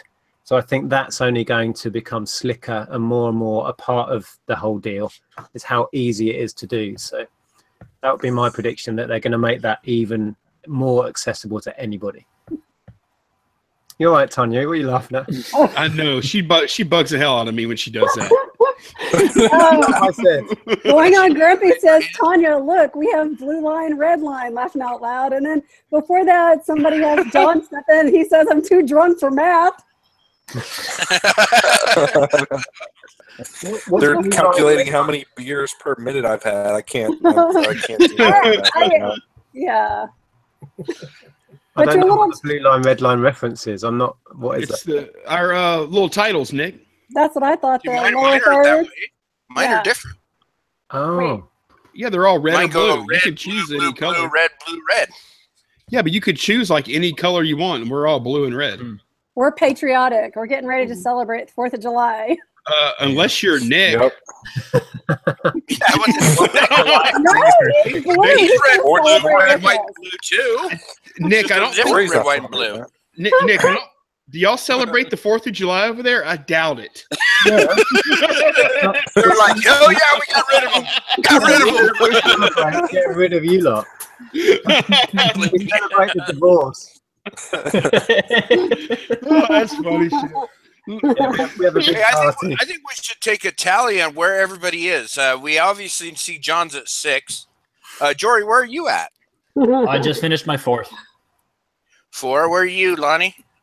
3 pints. I need another one though. Yeah, you're way behind. No, Hey, I'm Nick? not. What are you talking about? You? I'm nearly on 3. Nearly at the end of 3. Nick, come on. What? It is like 2 a.m. Nearly on on the platform, isn't 3. it? Yeah. Dwayne, what are you on, buddy? Nothing. What are I'm you on on? 7. Show me I'm your so- empties. Yes, They're let's not- see. We haven't been hearing them hit your head. Who, me? No, Dwayne likes to crush the cans on his head. Oh, he's got They're not bottles. He's going to smash a bottle on his head. Yeah, they're bottles. Oh shit, where are they all? 1, 2, 3, 4. Oh, I lied. I'm only at 6. I'm only on 6. I thought I was on 7. See, this new math. Math Lisa says So she anyway, I'm on delivers for 7. sale on You're eBay. 6. I'm on 6. Andy, where are you? Before or after the show started? Oh, right now, where are you at? Right now, just since the show started, I'm down this one, and I'm about halfway deep on this rum and coke. So, Very nice. man, Very nice. What about you, Tonya? Well, my water's almost all gone, and my beer's still full. Tonya, what the hell? This is not called the water cooler. This is called the 6 pack. Hey, Tanya can drink at her own pace. Yes, that's I right. know. Thank you, John. I know. We give her a little shit, but you know. No. Look at the head on this beer though. Look at that. Oh my gosh, that reminds me. What is that little ball in there, Lonnie? It's a I think nitrogen. it's nitrogen. It is. It's nitrogen. Yeah. it's nitrogen. Yes, it's to give the fizz. I picked It's up the nitrogen. can. They do it on really dark beers to keep the foam, because dark beers usually really kill foam. Kill head. Okay. Yeah, it's a Not big that I deal. would know, you know, because I've never Okay, just drank stop before. talking. It's getting weird. Yeah, chat's getting real weird. Let's change the subject, guys. Wow, I didn't even go there. Wow. Yeah, the amount of money and research that went into that, we call it a widget, the thing they have in the bottom of cans of bitter. The amount of money, like That's the what we call it. firms like Guinness put into just getting the right consistency of bubbles on the head of a home canned bitter. Crazy. You can hear it in here, guys. Yeah. That's my widget. That's the one. Taking your widget about. You know, I wanted to talk about the topic a little more in that we don't really care where as eBay sellers, like Nick, you and I, Tonya, not John so much because he's a little different. Probably Dwayne, everybody here except for John. We're not going where the market goes so much. We're kind of like, I hate to say it, guys, we're kind of like the bottom feeders, right? So we're not finding where the market is. Yeah. We're actually finding out where the bottom is now. So because we're kind of living in the margins where the big companies aren't willing to go. That's the way I look at it anyways. What do you mean with like the big companies aren't willing to go? They're not willing to pay or they're not willing to get the smaller margins that you're willing to get? Is that what you mean? No, I mean, actually the margins we work with are bigger, but they're not able to get access to that. Like not too long ago, I actually had to outbid Amazon some of you may remember that watermelon N64. Well, that I had, the guy actually had an offer and he had accepted it from Amazon. They were going to pay him $45 for that watermelon Nintendo 64. Oh, they're trading. Oh, wow. Yeah. Yes, he was going to trade it in. And all I had to do was beat Amazon. So I was basically bidding against Amazon to get this thing. I bought it for $50, sold it for $129 shipped. But I mean, that's kind of how we are. I look at myself as being like the guy that has to work kind of between the cracks and underneath and find all the points the big guys aren't willing to go to get my product. That's where I'm at right now. I may not be there 5 years from now, but right now that's where I'm lurking. It's kind of in the shadows, you know, and that's a moving target because the big companies like you have your GameStop. GameStop didn't used to deal with vintage video games, but they do now. Retro section now, yeah. Yep. There's some controversy around that, but yeah. Yeah, there's a lot of controversy because they have fakes and all that coming in the market. But I mean, that whole market that used to be just ours, Jory. Yeah, it did. That's right. Well, yeah. No, go ahead, Jumbo buddy. Video rental company saved itself with retro games. It's a good point, and something that I've been into since I started this is media. And I've seen the media landscape, as in selling CDs, DVDs, and games. That landscape has changed beyond all recognition with the guys that Lonnie mentioned earlier. In the UK, they're called Music Magpie. Yep. In America now, they've expanded their Declutter? Yes. So what they've done is they've changed the landscape because they offer to buy direct from the public, and they offer pennies for stuff most of the time. And what that's done is it's brought the general perception of the value of media down. And in some cases, I've managed to flip that on its head and made that a new little business model. I buy back from Magpie. They sell through Amazon in the UK here. They sell through eBay, and they sell through their own website. I buy certain titles that I've managed to work out they're massively underselling. I buy everything they've got, and then I resell it through FBA, through eBay. So you have to, like you're saying, you find your little niche, you find your crack where you fit, as you were saying, Lonnie, and you find a way of twisting it. You use your brain and your entrepreneurial kind of outlook on it and find out how to make money out of it. So, but yeah, the media market has evolved so much to the point where CDs are now throwaway. When I first started reselling, I was buying up CDs for £1 or £2 and selling them for 10 or more regularly. Now you just can't do that unless it's a rare thing, and they're 1 in 1,000. Right. So, are you going to be restricted in the music category, Nick? I don't know.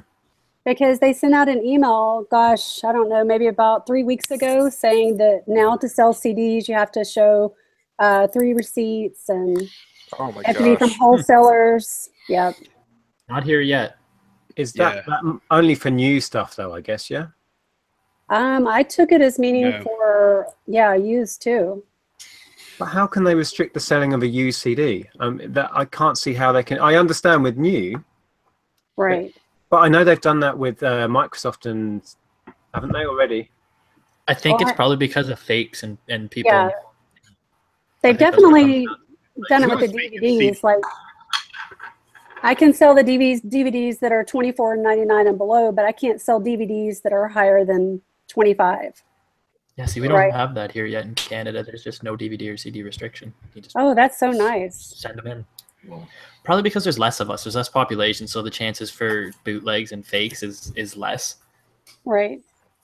Yeah. But we tend to get your guys' policies like 6 to 8 months later, a year later. Whatever I see in the States kind of follows suit over here. Yeah. Yeah, we've certainly. Ooh, Lonnie's chugging his beer because everyone in the chat is telling him to drink. Peer pressure. Finish that beer. Beer pressure. Yeah, beer pressure, right? Yeah. Yeah. Derek's saying that he feels like the internet pulled down the value of media because it's all on there for free. Yeah. Yeah, definitely. To a certain extent, I'm already seeing actually people returning. You know, there's a massive vinyl revival now, and it's certainly here in the UK. It's selling more than it has done since the 80s, and I'm already starting to see a little bit the revival in CDs already. It's becoming almost retro cool, and give it another 5 years, I think that will be a rising market. Honestly. My wife's cousin is younger than us. She's, I don't know, like 23, 24. But she's got some friends that are 19, 20. And a lot of them were talking about how they all go to the Goodwill and they all go there to buy CDs. And they all have these big CD collections. And they're all 19, 21, 22. Yeah, because it's... So that tells me, yeah, it's slowly catching on. It's now kind of trendy. Oh, do you remember CDs from the 90s? Yeah, I've got some of them. Aren't they cool? It's that nostalgia thing. I think it's just because they're getting old. Yeah. Look, guys, if you want to know it's worth a bunch in 15 years, look at a 16-year-old. Yeah. Here's a great point in the chat the Leisure Picker makes. 3D printers were supposed to make all this stuff for us by now. And I don't want to address that in particular because 3D printers obviously aren't there as far as manufacturing goods. But look at where merch is, for instance. You have like this print on demand stuff that didn't exist 5 to 10 years ago, but now it's there because it's on an economy of scale to where it makes sense, and that there are books you can do like that, all kind of stuff. The 3D printer stuff is not there right now, but it's coming, this just in time manufacturing. What's that, Jory? Not at that consumer level yet. The 3D printing, right? But it will get there. I know it will. It'll be, because I mean, all these molds and all these things they have to make and they have to make like 1,000 or 10,000 units before things become economically feasible to produce. That's going to go by the wayside probably here in the next 10 years or so. I would imagine it's already there for music. Printed media and T-shirts and all that stuff. It's coming for the other stuff too. Yeah, it's an interesting one. But there must be a limit to what they can produce with 3D printing. You know what I mean? They can't, how complex it can be. They can print skin nowadays for burn victims, so it's... Yeah, it's getting crazy. Out there. Yeah, it's getting pretty wild. But again, that's not like a consumer printer. I don't think you can just start printing body parts out of your house. It's not. It's a prototype. It's like a proof of concept kind of stage right now. And I've actually seen where they have like 3D printers on a bigger scale that print in like concrete. Yeah, yeah. They printed a house in Japan. Yep. Yes. Oh my god. So, I mean, well, the one guy printed a gun. Yeah, he's considered like the 4th most dangerous person in the U.S. or something like that right now because he keeps putting the designs online to make a gun. Yep, it's crazy. Wow. I know I keep kind of bringing up these, harebrained sounding things, but that's the way I think you really kind of have to think if you want to predict the future, because that's how the future is going to be. Is something that we don't even think of right now, right? This is going to bug me. Going back to that printing a gun thing, these printers print in plastic, yeah? Yes. Resins like and plastics, yeah. Yeah, like vinyls kind of almost. Most of them do. Most of the commercial ones. Yes. You can get expensive commercial ones that print carbons. Okay. I mean, if it was plastic, it's not going to hold in the power of a bullet. It would just blow up in your hand. It might fire once. Yeah, it was 1 or 2 shots he got out of it. Now he got out a couple shots. Yeah, he did. Okay. Yeah. Wow.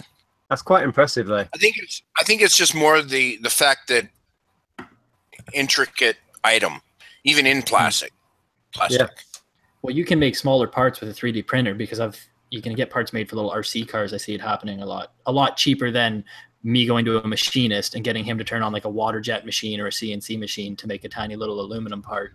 Absolutely. And it's pennies for some resin compared to it's effectively condensing everything down into zeros and ones, something you can send via the internet, via a phone line, and then somebody else in the world with that printer can make it. That's insane. That's science fiction level stuff, isn't it? It really is. But the thing is, going back to reselling, that you're never going to stop the market for retro stuff, for wanting to have that Super Nintendo game, because selling vintage gaming is bigger than it's ever been. Prices are going up faster than they ever have done, and you can get all these games on download. You can get ROMs, you can get this stuff and you can play it. That's not what people want, and people will always want what they had as a kid. People will always want that teddy bear. People will always want that computer game, this sort of stuff. I think Tonya mentioned this Furby earlier in the chat. So cute. I love him. Exactly. And in 20 years' time, when people are our age, they'll be like, I want that Furby from 2015. And they'll be prepared to pay for it. I think most people... Go on. I think most people really just want to relive their glory days, when they were a kid. They want to have the stuff exactly how it was when they were, 12, 11, 10, playing those video games, old school. Sure, they can download it, but that's not the same. It's not the same feeling they get from, what they did when they were 12. They want to blow in that cart till they're blue in the face and then hope it works. Exactly. It's the touch, it's the feel. We've all been there. We've all found that thing. Well, today, my wife picked up this, which is a Fisher-Price School Days desk, which she had as a child. And there's not a lot of money in it. But I remember those, man. Yeah. I think I had one too. Does the top opens, right? Or slides? Lock it on me a sec. Yeah. It's got these little cards. Mm-hmm. In here, you've got... Oh, shit. I just dropped on the card. All them cards. And here's all the letters, and then underneath, I think this one's complete as well. And there's not a lot of money in it. It actually smells of smoke, which isn't great. It's going to be hard to resell. But she wasn't leaving that stall without it, because it's the I don't know what's the word. Nostalgia, that's the word. Yes. You know what? I heard somebody say it once. Is that we don't sell items, we sell feelings, we sell emotions. Yeah.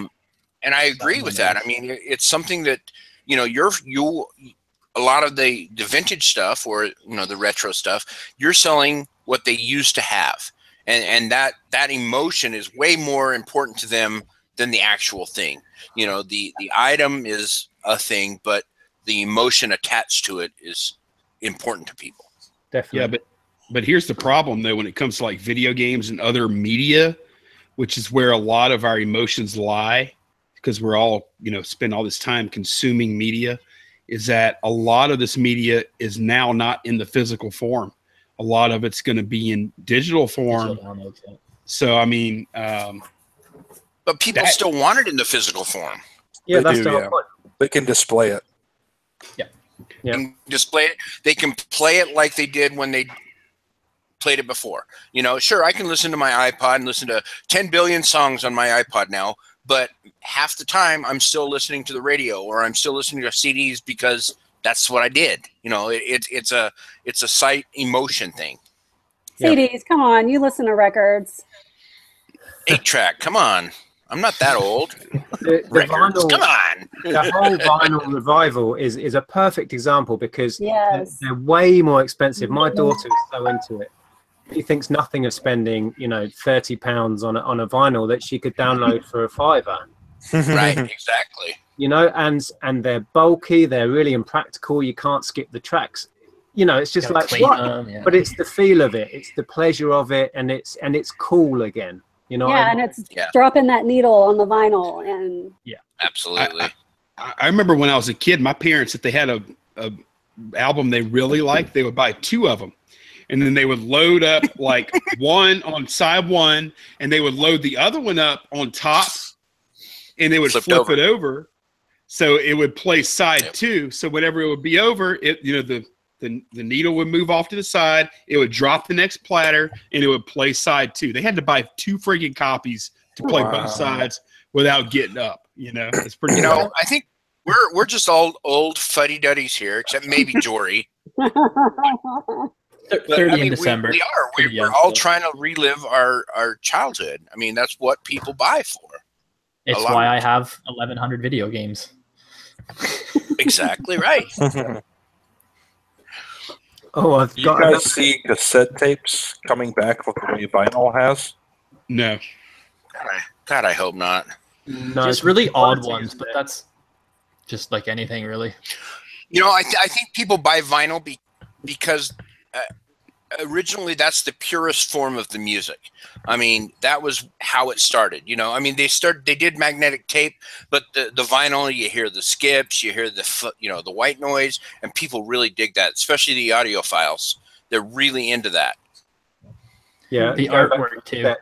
That's why cassettes aren't going to have a big resurgence. They are kind of cool and trendy right now, and the Walkmans, due to certain films that they're in, are really taking off. But the quality on a cassette is appalling. And if you had them as a kid, and if you played a cassette enough, eventually you wore it out, and they were that bad. I just need to say, Krillin has just sent me another super chat. Nostalgia. Find any Carter USM shirts lately? Now, I'm just going to ask the panel, do any of you know who Carter USM are? No idea. Across the board, no. It was a punk band in the UK called Carter the Unstoppable Sex Machine. Oh, wow. And I was so into it. Nice. And I found a shirt by that band quite a few years back, and it went for silly money because it's the old nostalgia thing again. Bang on. It's like people want that very item they had back in 1992 when I was into them. Sure. So, yeah. Sure. Yeah, we do. We sell emotion. We don't sell things. We sell emotion, and emotion is where you get the big money. Anybody can buy, consumables for $19.99 or anything, but when you find something that really touches somebody at a a emotional level, that's when they buy and they spend the big money. You're dead right about that, Dwayne. On my website, like, people bring me functional household stuff, and it doesn't sell. It's all like the old stuff that they had as a kid or their grandma had, and like that's what they want. Mm-hmm. Sure. John, do you have a microphone up for sale on your website right now? He probably doesn't even know. Fuzz is really bad. It is bad, dude. Oh man, I don't know why. Well, I don't know it what comes and goes. Typically, it's good, but then once in a while, you'll be like. Oh no. Do you have your mic cable hanging by a power wire? No, I don't think so. Yeah, I kept all my saying, and then it would sort itself out, so I just left it. Uh-oh. No, it's okay. We can hear you most of the time. Yeah, we can. Yeah, This reminds me of Nick. This reminds me of Zahir's. He's got a $500 million headset, and the thing crackles like half the time when he's on. Nice. Apparently, that's a software issue with Google Hangouts. That's what Zahir tells me. Well, of course it is. It's never operator error. Right. Well, I am going to slowly wrap this up now. We've been going for 1 hour and 44. I should be in bed. And so we will slowly wrap this up. I really appreciate your coming on the channel. Thanks, Lonnie, for inviting me to be part of this in the first place. Really appreciate it. Go over and check all these guys' channels out. I didn't quite get organized enough to put the links in already, but they will be on the video afterwards.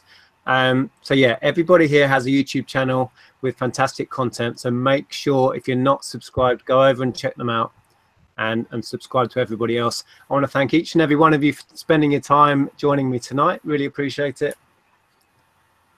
And I think that's it. I think we're done. We made it. We've done another one. Actually, we do have one thing to wrap up, though. Yeah, what's that? We need to figure out where it's going next. Oh, good point. Yep. Well, I mean, shouldn't it go to somebody that's actually here tonight? Who is next on this panel as far as I vote Andy. I did. Yeah, that's where I was going. Oh my God. I vote Andy. Oh man. With what I got going on right now, I don't know if that's a good idea. Maybe in a couple 3 weeks it might be good, but Okay. Fair enough. I can't confirm. You know what I'm saying? But yeah, I'd love to do it as soon as I can. But I might be a couple 3 weeks out. Well, Andy, you've left us with no that choice does. but to go to Dwayne. Yep. That's what I was looking really? at. Yeah. Oh man. Yep, that sounds like a good plan. Then you I'll happy get with a that, bottle Dwayne? of Fireball for his channel. Yeah, I can do that. That's okay. I can do that. Right, so that's in a week's time. Are we back to every week now? I think so. Okay, guys. So in a week's time, join us on Mothership Products, which is Dwayne's channel. There will be a link below if you're watching this after the fact. And until then, thank you so much for joining me. I hope that was fun, and we'll see you all again soon. Bye, Take guys. care, guys. Bye, everyone. Yeah. Bye.